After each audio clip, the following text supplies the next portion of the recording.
Hola a todos y todas. Esta sesión va a tratar sobre el salto de altura.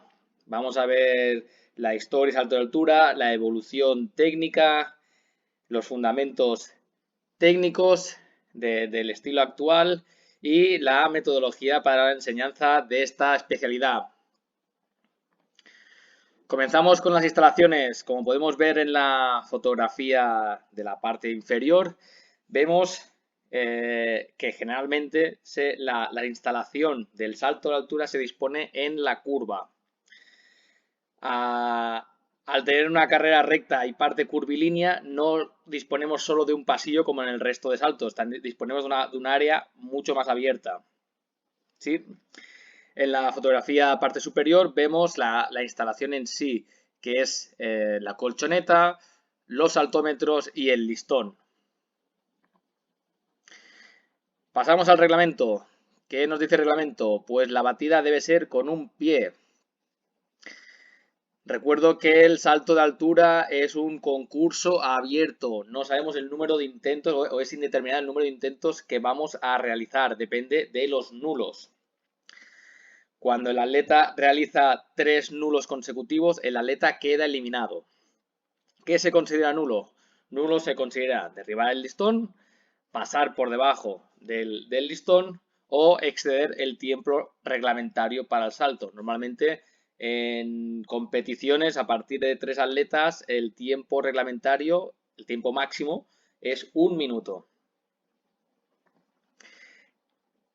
¿Quién se proclama ganador de la competición? Pues claramente el atleta que franquea una altura más alta, el atleta que franquea una altura mayor. ¿Qué pasa si se da empates? ¿Qué pasa muy habitualmente los empates?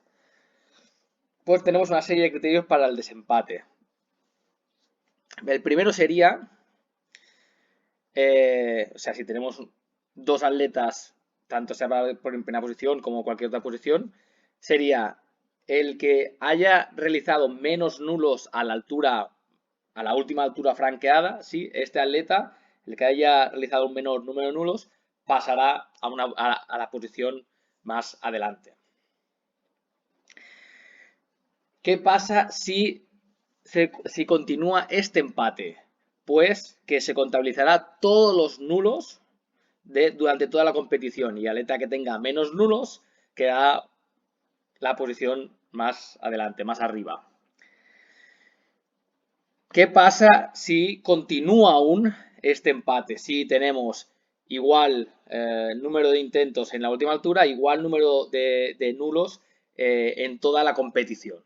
Pues que si fuese por la primera posición, se realizarían unos saltos adicionales para desempatar, ¿sí? Hasta que se vea, se pondría a otra altura, hasta que se vea si estos atletas pueden o no franquear la altura, si uno la franquea y el otro no. Se realizarían unos cuantos saltos adicionales. Si este empate continuase y no fuese por la primera situación, ¿sí? Por la primera posición, quiero decir, perdón, entonces estos dos o tres atletas ocuparían la misma posición. ¿Sí? Puede haber un empate en la segunda posición, podemos tener en una competición que haya un ganador, dos atletas que estén en la segunda posición y un atleta que esté en la tercera posición. Eso puede ocurrir.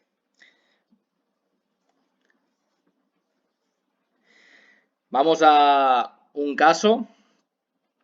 En este vemos que tenemos atleta A, B, C, D, E, F, G. Y vemos que el claro ganador es el atleta A, que ha franqueado los 1.94. El atleta B quedaría en segunda posición, ya que ha sido el único, aparte del atleta A, que ha franqueado los 1.91. ¿Sí? Ven aquí la posición de cada uno. Vemos que entre atleta C y D, los dos han franqueado los 1.88, no han podido franquear los 1.91, pero el atleta C, al solo tener un nulo en 1.88 y el atleta D al tener dos nulos, por lo tanto, el atleta C está en tercera posición. Vamos con otro caso un poco más complicado. ¿Qué pasaría entre estos atletas? A, B, C, D, E, F, G. ¿Sí? Tendríamos que 1,94 no lo ha franqueado ningún atleta. En el 1,91 tampoco lo ha franqueado ningún atleta. Y en el 1,88 lo han franqueado 4 atletas. A, B, C y D. ¿Sí? ¿Qué pasaría aquí? Deberíamos mirar el primer criterio es mirar los números de intentos a la última altura franqueada. Sí, vemos que es el 1,88 y los 4 atletas lo han franqueado con un nulo. Por tanto, aún persistiría el empate. Por lo tanto, vamos al segundo criterio de desempate. El segundo criterio de desempate era el número de nulos en toda la competición. Y vemos que A, B y C tienen 2. Por lo tanto, estos 3 atletas, D tiene 3, por tanto, D ya que quedaría en cuarta posición. Vemos que estos 3 atletas, A, B y C, están en primera posición. ¿Sí? Al estar en primera posición, lo que deberían realizar serían saltos adicionales para el desempate. ¿Sí? Por ejemplo, vemos que en 1,88 lo han franqueado, se puede hacer otro intento a 1,91, otros 2 intentos a 91. Si el empate persistiese, se podía bajar la altura hasta ver quién sería el ganador para la primera posición.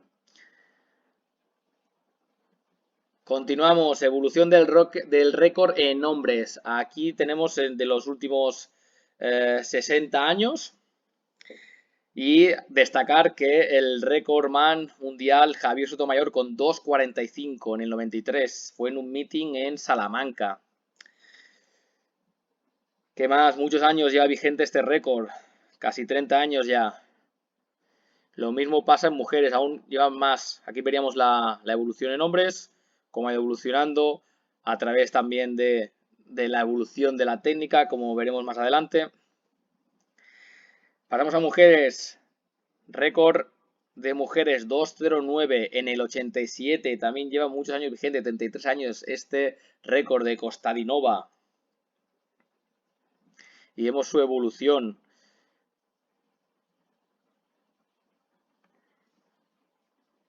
Respecto a la historia del salto de altura, el salto de altura se dice que proviene de los juegos Taliltian de los celtas del siglo XVIII antes de Cristo.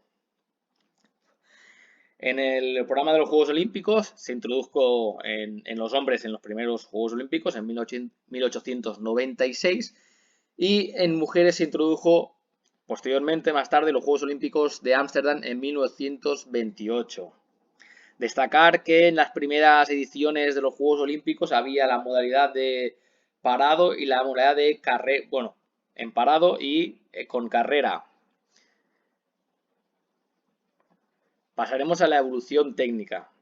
En la evolución técnica, digamos, en los estilos de salto que ha habido, al principio habían los saltos frontales, posteriormente se pasó a los saltos de tijera, posteriormente a los saltos de rodillo, que era el rodillo costal o también llamado californiano, y el rodillo ventral. También había algunos otros tipos de rodillo, como el rodillo sueco, etcétera, pero los principales eran estos. Y posteriormente, Dick Fosbury en los Juegos Olímpicos de México en 1968 realizó el Fosbury Flop, que es el que utilizan todos los atletas actualmente.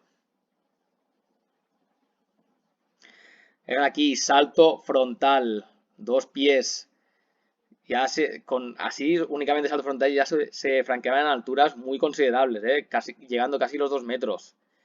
Salto tijera. Sí, salto como un poco más lateral, donde se avanza primero una pierna, la pierna dinámica y posteriormente la pierna de impulso pasa a franquear el listón. Vemos el rodillo californiano, rodillo californiano o costal de George Houghton. Llegó a realizar 2 metros en 1912, 2 metros, una gran altura. Se franqueaba el listón como el nombre dice, rodillo costal, de una manera más lateral, como vemos en la imagen. Aquí vemos otra imagen que se ve claramente esta técnica. Posteriormente se pasó al rodillo ventral. Aquí tenemos a David Arbitron, que llegó a franquear 2.07 en los Juegos Olímpicos de 1936. Y el máximo exponente del rodillo ventral fue Valley Brummel, que en 1964 franqueó los 2.28, una altura muy considerable ya. En el rodillo ventral, como vemos en la imagen, se pasaba de una forma lateral y dando, digamos, pasando muy cerca del estómago con el listón, intentando rodar, digamos, con su eje en el listón. Y posteriormente, como he comentado, en 1968, en los Juegos Olímpicos de México, Dick Fosbury realizó el Fosbury Flop aprovechándose de la normativa que había cambiado y de la adición de colchonetas que amortiguaban la caída. Por lo tanto, ya la caída ya no era una preocupación del atleta. Al haber colchonetas, pues se podía caer, digamos, de cualquier manera, casi. Vamos a estudiar las bases del Fosbury, del estilo Fosbury, ya que es el estilo que se utiliza actualmente. Aunque los atletas en iniciación también deberán saber otros estilos, sobre todo el estilo de tijera, etcétera, en iniciación, pero nos vamos a centrar en el estilo Fosbury en la descripción técnica. De fases tenemos las mismas que en un salto en general, de los diferentes saltos, como pues en la carrera, la batida, el vuelo, el franqueo en este caso, al tener el listón, pasaría en el salto de altura y en el salto de pértiga, que hay un franqueo, y la recepción, que la recepción ya dijimos que en los saltos verticales, el salto de altura y el salto de pértiga, simplemente es caer en la colchoneta de una manera adecuada sin tener ningún accidente. Vemos en la secuencia de Barchim, una de las mejores marcas mundiales de todos los tiempos, de Qatar, ha sido medalla de oro mundiales en estos últimos mundiales. Vemos aquí, carrera de aproximación, tenemos los dos últimos apoyos. Bate con la pierna izquierda, fijaos, atrás a los brazos ya en el penúltimo apoyo. Batida, vuelo, franqueo, recepción. ¿Sí? Carrera que no lo vemos, solo vemos el último paso. ¿Sí? Batida con su pie izquierdo. Comienza por la derecha, bate con el pie izquierdo, como veremos a continuación. Carrera, ¿qué vemos en la carrera? Pues que tenemos una parte rectilínea, una parte en curva y posteriormente pasamos a la batida. Aquí vemos a Javier Sotomayor, fijaos qué zancada que tiene, qué longitud de pierna que tiene, es impresionante. Normalmente los atletas de élite, los saltadores de altura de élite, suelen ser atletas altos, delgados, con piernas muy largas. ¿Por qué? Para tener el centro de gravedad lo más alto posible. ¿Esto qué les permite? Pues si tienen el centro de gravedad lo más alto posible, tienen que levantar menos el centro de gravedad para franquear ese listón.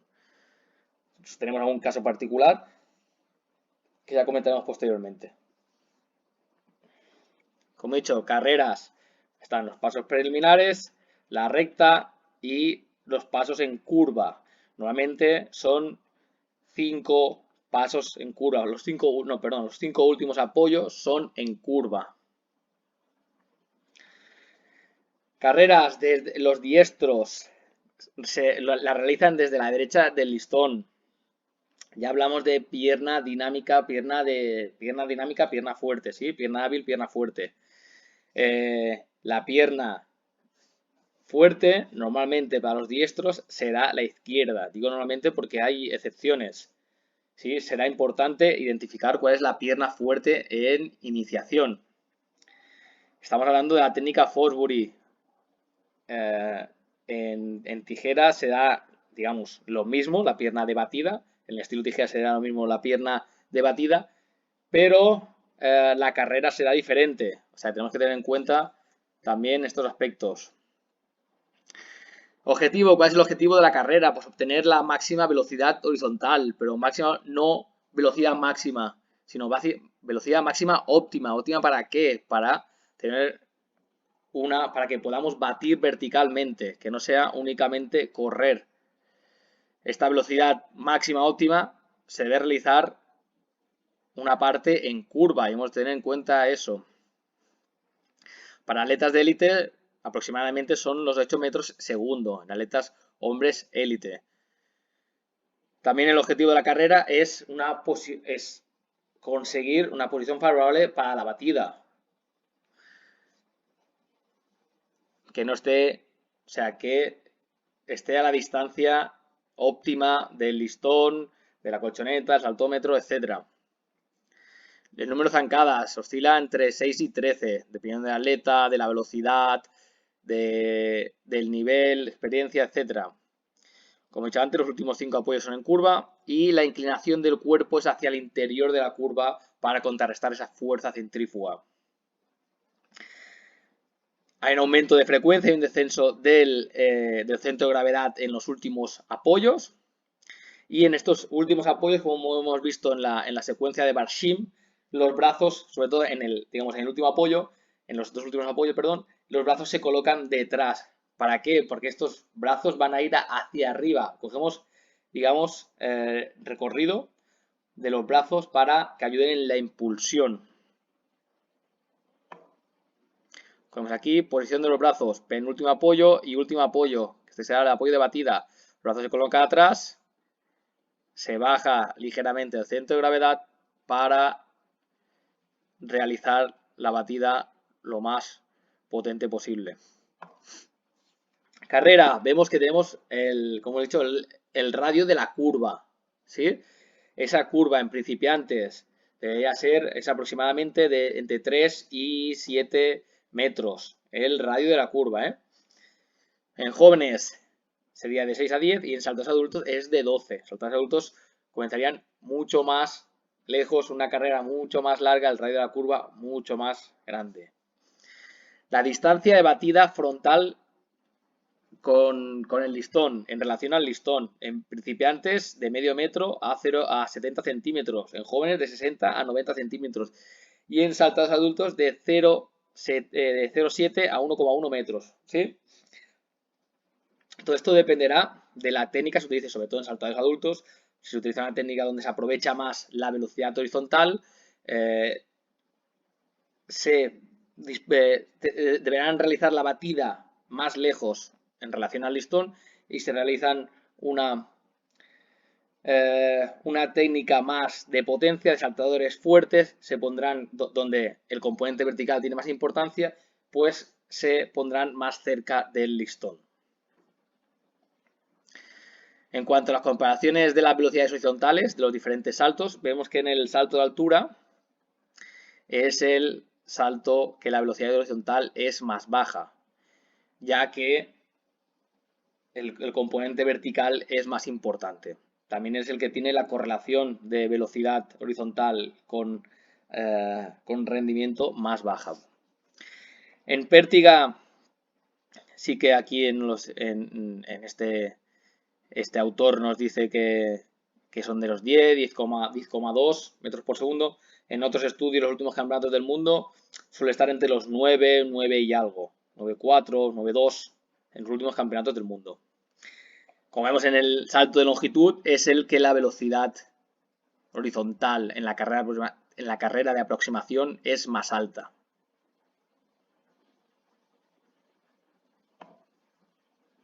Con esto, carrera, aquí veríamos un apoyo, derecha, izquierda, y vemos los últimos apoyos, ¿sí?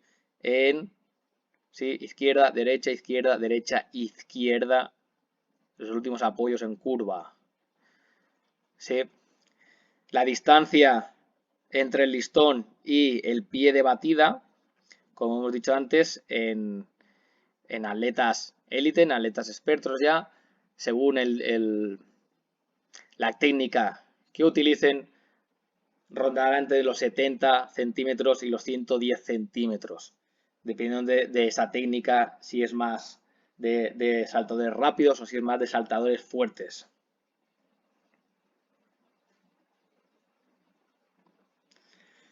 Aquí vemos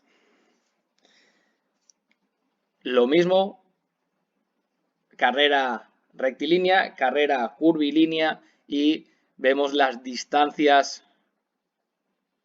aproximadas de la batida para adultos. Esto sería el radio de curva. A más velocidad del atleta, mayor radio de curva.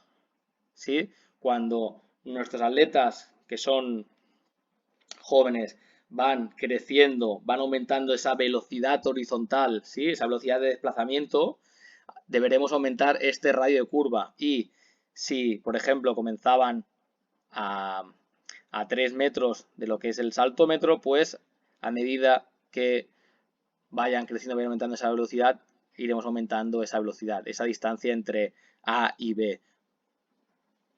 ¿Sí? Distancia A, B, a lo largo del tiempo del aumento de esa velocidad del atleta, pues iremos aumentando esa velocidad, con lo que aumentará también el radio de giro.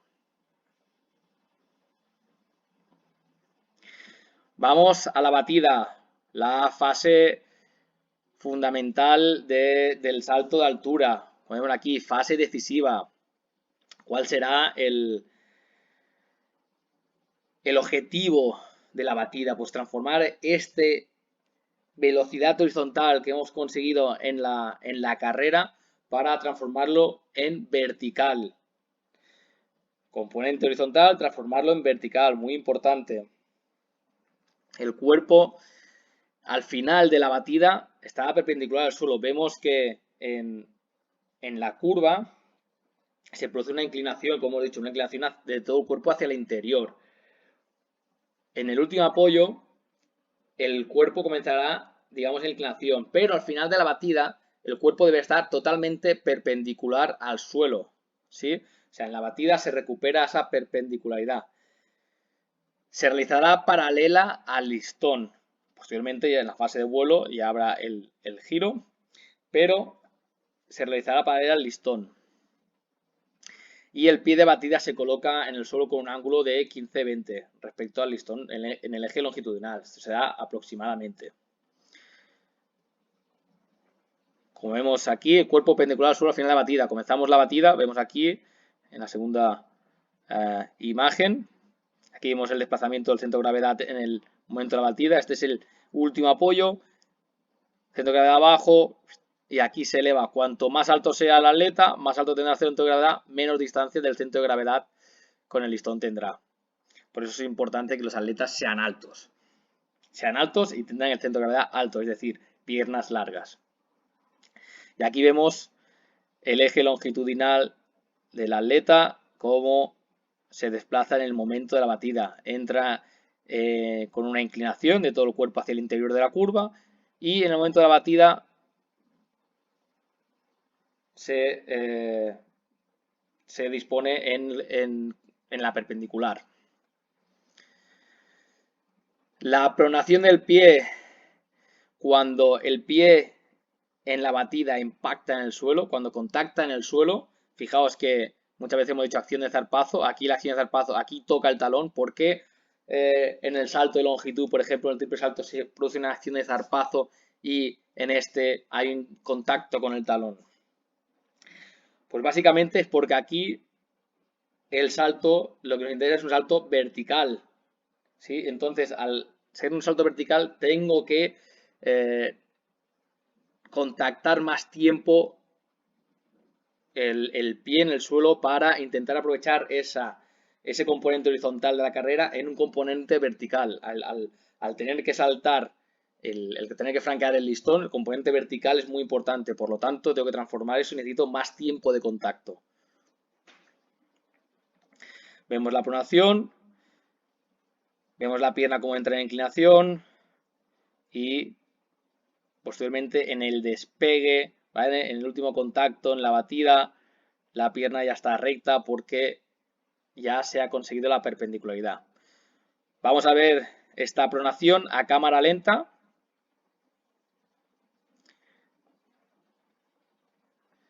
Y es muy fuerte lo que se produce en la batida en la articulación del tobillo, lo agresivo que puede llegar a ser. Vamos a ver otra vez. Lo agresivo que puede llegar a ser la batida para toda la articulación del tobillo, ya que vemos la inclinación y al final de la batida, fijaos cómo se va poniendo recto, recto y al final. Sí. Vamos a verlo última vez. Contacto primero con el talón. Vemos cómo se produce esa pronación exagerada y al final de la batida esa pierna consigue la perpendicular. Si queréis ver más vídeos tipo de esta pronación, podéis poner en el YouTube Foot Pronation High Jump y encontraréis cantidad de vídeos de este tipo. Sí que en este vídeo que os he puesto es el más, digamos, más espectacular.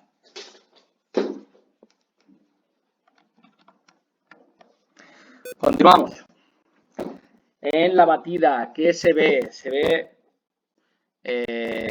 saltadores que tienen un estilo de péndulo corto y saltadores que tienen un estilo de péndulo largo. Saltadores que tienen un estilo de péndulo corto normalmente son más rápidos. El tiempo de contacto es menor, la pierna libre va más alta, ¿sí? La cadera va más alta.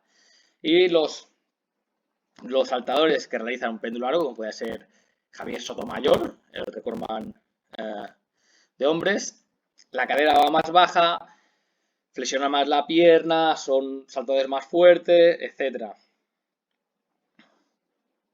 Y el pie de la pierna libre va mucho más bajo. Pues aquí en la fotografía,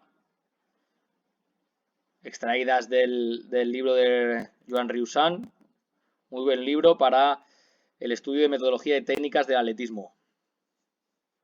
Como vemos, péndulo corto, rodilla mucho más alta, aquí péndulo largo, rodilla más baja, el pie casi roza el suelo.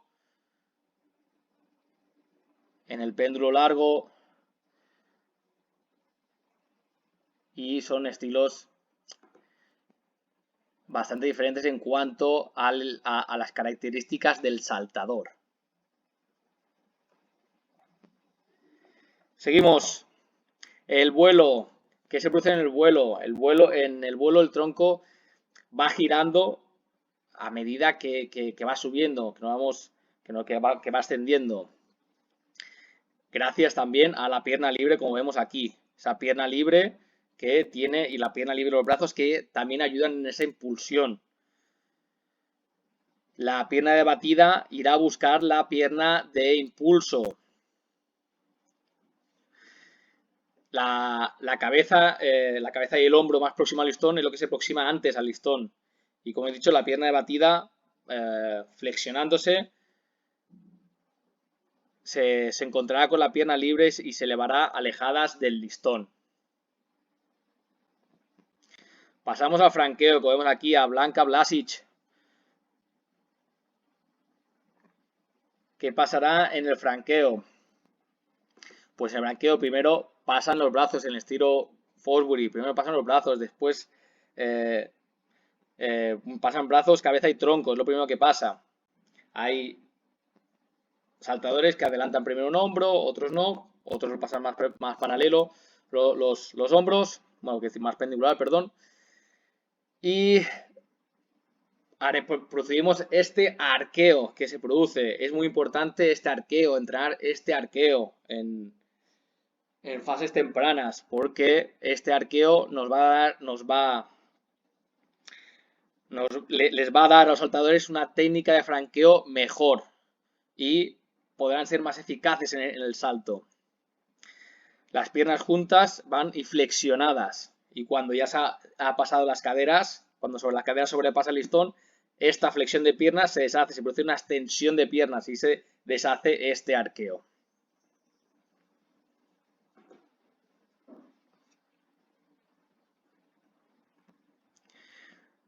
hay digamos, la forma natural, que está aquí, que es los dos hombros pasan,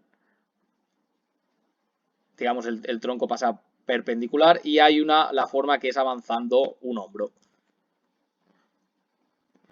Como hemos dicho antes, estas serían las fuerzas: flexión de piernas,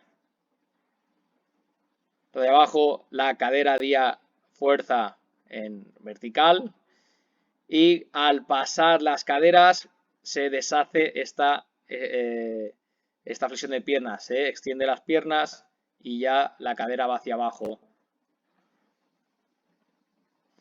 Como hemos visto, Blanka Blasic en el arqueo, forma natural. Classic Kene, rusa. Aquí adelanta un hombro, se ve claramente. Ruth Beitia también adelanta un hombro. Javier Sotomayor también avanzando un hombro. Y aquí vemos a Stephen Holm, un saltador impresionante, ya que él tiene 2,40, está a 5 centímetros del récord mundial, pero respecto a su altura, es el saltador que desde su altura ha podido franquear una altura más alta. Él medía 1,81, que para un saltador de élite, saltador de altura de élite, es bajito, normalmente miden 1,90 o más. Pues él fue capaz de saltar respecto a su altura lo que son 59 centímetros. Algo brutal. Era un saltador muy rápido, muy rápido. Se aprovechaba mucho de su velocidad y también tenía una elasticidad de tendones brutal. Fase de recepción, pues como hemos dicho anteriormente, no tiene mucho secreto, ya que tenemos esas colchonetas quitamiedos que al fin y al cabo lo único que tenemos que preocuparnos es de no darnos con la rodilla en la cara, básicamente. Esto puede pasar en principiantes y tenéis que tenerlo en cuenta. Hay que enseñar que después de la caída, después del franqueo, en la recepción hay que tocar con la espalda, con la parte superior de la espalda, y los brazos irán a los lados y las piernas se extenderán. Si hay una flexión de piernas, cuando impactamos con la colchoneta es posible que nos demos con la rodilla. Podemos dar con la rodilla en la cara. Ya alguna vez he visto algún labio accidentado por esto. Y aquí vemos la secuencia de Barshim, como hemos comentado anteriormente: carrera, últimos apoyos. Aquí, recordad aquí la pronación que hemos visto en el vídeo. Brazos se atrasan, digamos, antes del último apoyo, y ayudan en la impulsión. La pierna libre también ayuda a girar. Vemos en la batida, esa pierna libre va a ayudar a girar y a pasar, a franquear el listón, ¿sí?, de espaldas, gracias a este giro que se produce aquí.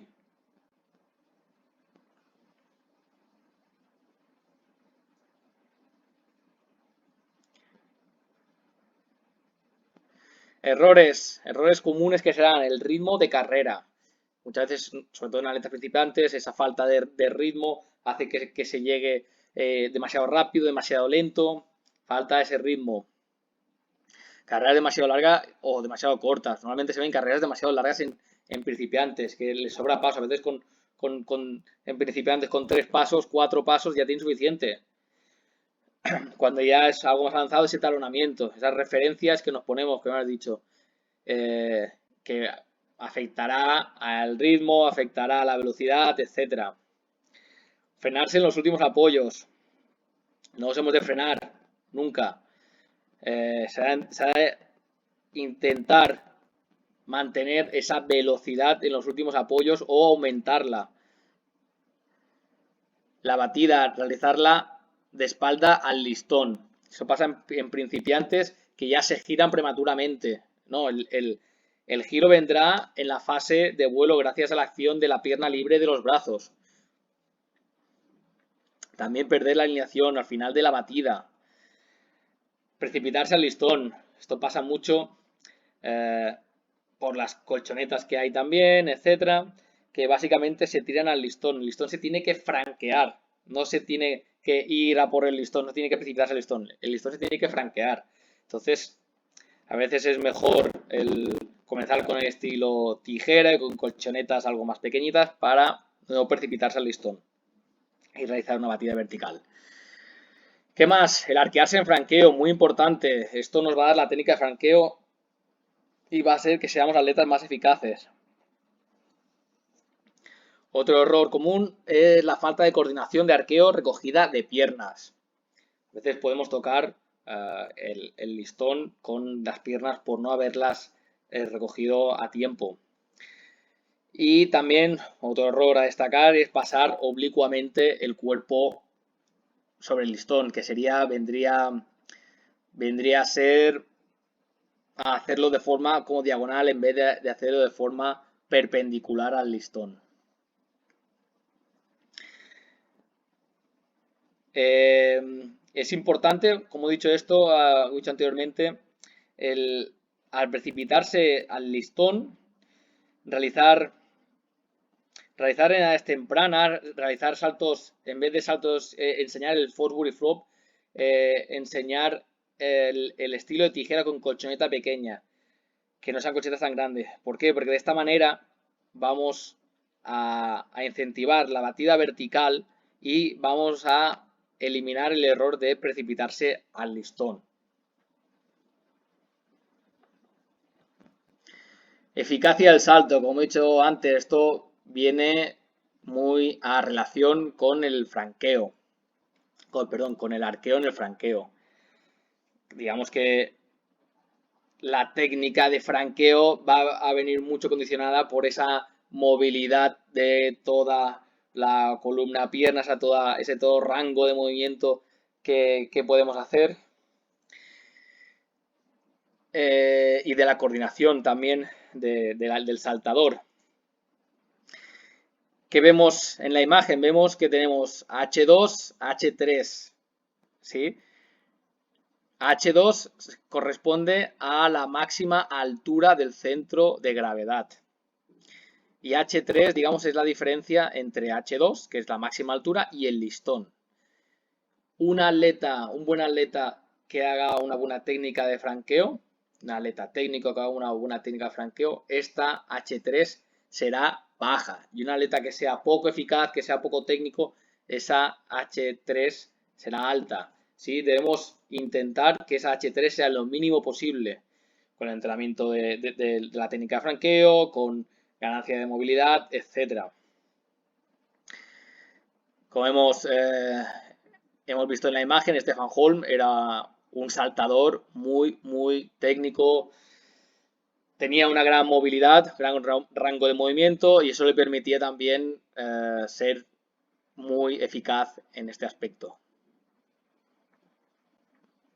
Metodología en salto de altura, como he dicho, empezar por los saltos de tijera, salto de estilo tijera y con colchoneta pequeña, como vemos aquí en la imagen. Esta colchoneta no es como una colchoneta de quitamiedos, es bastante más delgada. ¿Esto qué va a hacer?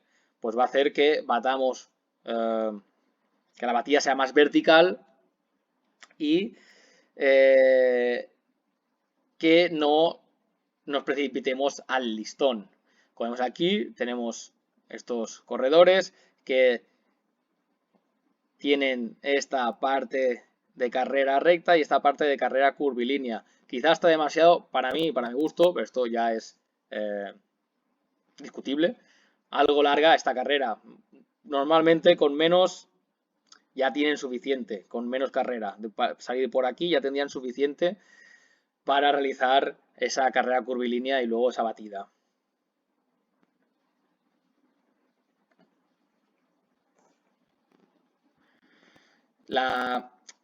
Lo que ha provocado, digamos, las mejoras de las instalaciones referente a la colchoneta, sí que ha sido un gran avance porque se ha podido saltar al estilo Fosbury Flop, que al fin y al cabo es un estilo más eficaz. Podemos saltar más alto. Pero este gran avance tiene el inconveniente que la didáctica del salto, digamos, la didáctica del salto en atletas en formación, básicamente por esto, porque el realizar la técnica Forbury con colchetas grandes, pues podría provocar que en estos atletas jóvenes no va tan verticalmente. Eso es algo que tenemos que evitar.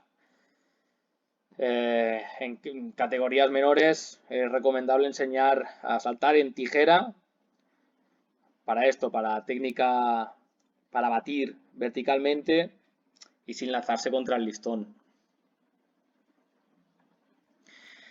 ¿Qué tenemos que tener en cuenta en la metodología del salto de altura? En especial del salto de altura estilo Fosbury. Pues los elementos básicos son la carrera en curva, se debe aprender a correr en curva, esta batida vertical y el franqueo del listón de espalda. Tenemos que dar la espalda al listón a la hora de franqueo. No se debería saltar en el estilo Fosbury si antes no se es capaz de enlazar esa carrera curvilínea con el salto vertical, ¿sí? Hemos también poner ejercicios a nuestros atletas que realicen carrera en curva, carrera curvilínea con batida vertical. Es importante estos atletas entrenarlos por separado, pero también es importante que enlacen estos aspectos, ¿sí? La carrera en curva con la batida vertical con el franqueo del listón a espalda. No se puede saltar con una carrera en curva si antes no se es capaz de correr bien en curva. Por tanto, uno de los aspectos de más importancia al principio de la didáctica del salto de altura debe ser el saber correr en curva. Si no se sabe correr en curva, no vamos a pedir que el atleta haga la batida en curva. También es destacable que no se debía realizar el estilo Fosbury si de parado no se puede hacer correctamente un franqueo de listón de espalda. O sea, ya de parado debemos saber franquear ese listón. Debemos hacer ejercicios de franqueo estáticos también, que es muy importante. Luego veremos a continuación algunos ejercicios que nos pueden ayudar en ello. Y importante también el tema de carrera, que no haya una desaceleración, que no se pierda velocidad en los apoyos finales. Y si, digamos, algunos de estos aspectos no se domina correctamente, lo que se debería hacer es el salto a tijera, que es algo más sencillo por estos diversos aspectos. Ejercicios para la carrera. ¿Qué podemos hacer? Pues podemos hacer esta progresión, por ejemplo, ejercicios individuales, haciendo S, poniendo conos, haciendo S con desplazamientos, primero con menor velocidad, luego con mayor velocidad, pidiendo inclinación del tronco, primero con rayos de giro algo más grande, luego vamos disminuyendo el radio de giro. Podemos hacerlo también en grupos, ¿sí? Haciendo ya con radio de giro diferente, etcétera. Y podemos hacer también pillapillas en círculos, que todo el rato, digamos, el cuerpo irá en una inclinación y una velocidad alta. Importante, de menos a más velocidad, de menor a mayor radio de giro. Perdón, de mayor a menor radio de giro. Ejercicios para la batida vertical. ¿Qué podemos hacer? Pues ejercicios típicos de salto de vallas, muy importantes también. Salto de vallas. Salto de vallas como tenemos aquí, más parecido a la técnica de valla. O también saltos de vallas con dos pies. Ya dijimos en el tema de generalidades del salto, el salto vertical. Sabe enseñar a saltar verticalmente con los dos pies, que no haya ningún problema, que la técnica de salto sea correcta. La técnica de salto solo vertical con dos pies. Ya muchas veces los atletas no saben saltar con dos pies Entonces les va a costar más otros saltos más complicados. Tenemos ejercicios para la batida vertical como este. Puede ser también saltos al plinton, saltos a cajones. Ejercicios de a ir a tocar un objeto. ¿Sí? Podemos hacerlo primero de parado con 2 pies y luego con carrera a un pie. ¿Sí? 3 zancadas y salto vertical. Y luego podemos aumentar algo las zancadas o también podemos hacerlo con carrera en curva y así enlazamos lo que es carrera en curva con batida vertical. Muy importante estos ejercicios de enlace de carrera curvilínea con batida vertical. Aquí vemos otro ejercicio para la batida vertical. Puede ser, por ejemplo, el primero de tocar con la pierna en esta cinta. Ponemos esta cinta, tocar con la pierna. Hasta este ejercicio, el primero de aquí, el tocar con la pierna, nos puede servir para identificar la pierna de batida. ¿Por qué? Porque veremos la pierna dinámica y la pierna de impulso cómo se mueven. La pierna dinámica es la que va a tocar la cinta. Entonces veremos cómo se mueve esa pierna dinámica y el rendimiento que tiene. Lo probamos con las dos piernas unos cuantos intentos y vemos cuál es la pierna que mejor se mueve.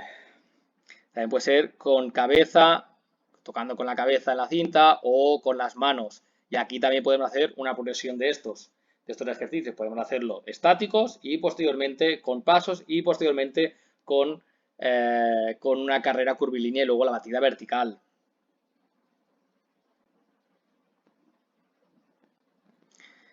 Ejercicio para la batida vertical, ¿cuál será también un ejercicio muy importante? Pues el salto a tijera.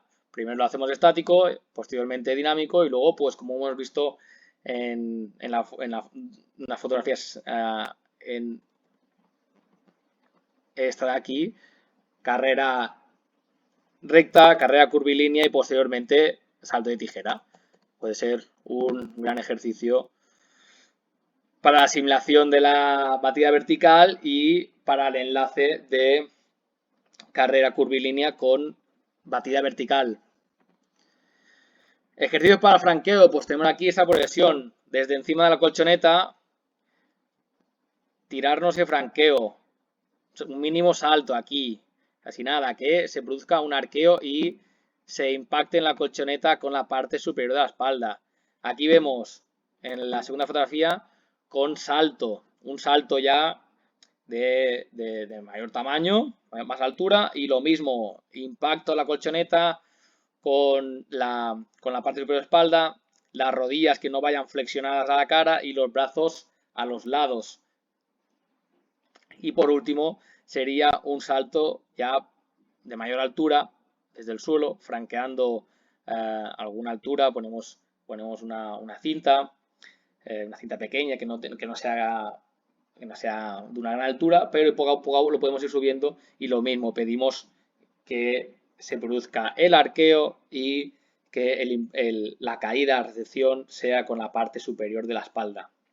Atención con las rodillas en la recepción y los brazos a los lados del cuerpo. Esto es todo y nos vemos en siguientes vídeos.